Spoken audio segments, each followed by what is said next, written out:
আসসালামু আলাইকুম সবাইকে। আমি সোহান একাডেমি ইউটিউব চ্যানেল থেকে। তো আজকে আমরা জানবো টেন্সের সম্পর্কে। তো টেন্স জানার সময় সবচেয়ে প্রথম যে প্রশ্নটা আসে সেটা হলো হোয়াট ইজ টেন্স। টেন্স জিনিসটা আসলে কি? Tense is a form of the verb that allows you to express time. Tense এক শব্দে উত্তর বলতে গেলে হবে হলো সময় বা কাল। এখন টেন্সের অরিজিনটা কোথা থেকে, টেন্স শব্দটা কোথা থেকে আসলো ইংলিশে? Word tense comes from a Latin word tempus which means time. তো টেন্স শব্দটা আসে হলো টেম্পাস নামের একটা ল্যাটিন ওয়ার্ড থেকে, যেটা মানে হলো টাইম। এবং এর পরের যে প্রশ্নটা আসে সেটা হলো why tense is important, মানে টেন্সের গুরুত্বটা কি? আমরা যে টেন্সটা শিখতেছি, যার কারণে আমরা ইউটিউবের এই টিউটোরিয়ালটায় আসলাম, টেন্সটা গুরুত্বপূর্ণ কেন? তো the tense are the most important part of English language. If you wish to write a correct sentence or wish to say anything to anyone, you need to express the idea in the right form of tenses. তো tense হলো English ল্যাঙ্গুয়েজের সবচেয়ে গুরুত্বপূর্ণ অংশ। টেন্সটা ইংলিশের সমস্ত কিছু, যেমন কি ন্যারেশন, পার্টস অফ স্পিচ, সবকিছু থেকে টেন্সটা গুরুত্বপূর্ণ আর এটা সবচেয়ে বেশি। এবং তারপরে আসে হলো types of types of tense, sorry types of tense. Tense কত প্রকার, কি কি? টেন্স হলো মেইনলি তিন প্রকার, যে তিনটার নাম হলো present tense, past tense and future tense. তো এখন মেইনলি এই তিনটাই না, এখন মেইনলি এই প্রেজেন্ট টেন্সকে আবার চারটা ভাগে ভাগ করা যায়, এবং পাস্ট টেন্সকে আরো চারটা ভাগে ভাগ করা যায়, এবং ফিউচার টেন্সকে আরো চারটা ভাগে ভাগ করা যায়। সেই বিষয়ে আমরা একটু পরে আসতেছি। প্রথমেই জেনে নেওয়া যাক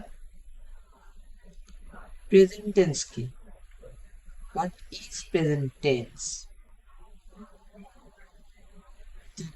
Tense which describes the present time is called present tense.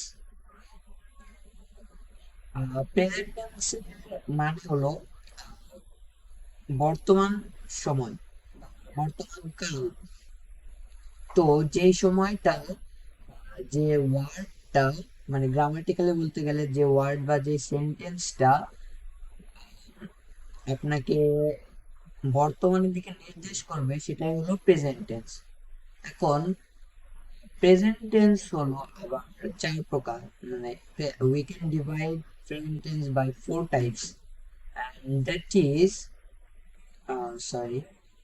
is present indefinite tense, present continuous tense, present perfect tense, present perfect continuous tense. তো প্রেজেন্ট টেন্স হলো এই চারটি ভাগে ভাগ করা। and then নেক্সট কোয়েশ্চেন আসে হলো what is past tense? The tense which describes in the time is called past tense. এখানে n এর পর সম্ভবত সেন্টেন্স হবে, মেবি টাইপিং মিস্টেকস। তো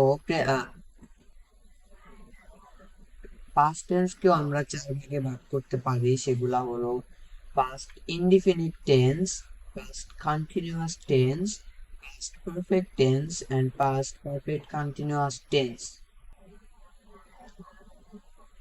এন্ড তারপরে আসে হলো হোয়াট ইজ ফিউচার টেন্স। এখন পাস্ট টেন্স মানে কিন্তু অতীতকাল, এবং ফিউচার টেন্স মানে হলো ভবিষ্যৎকাল। তো tense which describes an incident or sentence in the future time is called future tense। এখন প্রেজেন্ট টেন্স আর পাস্ট টেন্সের মতো ফিউচার টেন্সও 4 ভাগে ভাগ হয়। সেটা হলো future indefinite tense, future continuous tense, future perfect tense, future perfect continuous tense. তো mainly এই ক্লাসটা বর্তমানে বলতে গেলে টেন্সের ইন্ট্রোডাকশন ছিল। তো টেন্স নিয়ে আরো কয়েকটা ভিডিও আসবে, টেন্সের স্ট্রাকচার, টেন্সের এক্সাম্পল অ্যান্ড কিছু গ্রামার করব টেন্স নিয়ে। তো আজকের ভিডিওটা ছিল হলো ইন্ট্রোডাকশন টু টেন্স। তো আজকে ভিডিওটা দেখানোর জন্য আপনাদেরকে অসংখ্য ধন্যবাদ। Thanks for watching, subscribe for more. এবং আপনাদের যদি আমার ভিডিওটা ভালো লাগে থাকে বা এইরকম ভিডিও যদি আপনারা আরো চান এবং সবার আগে ভিডিওটা দেখতে চান, তাহলে সাবস্ক্রাইব বাটনটিতে ক্লিক করে বেল আইকনটিতে অন করে দিবেন। আসসালামু আলাইকুম।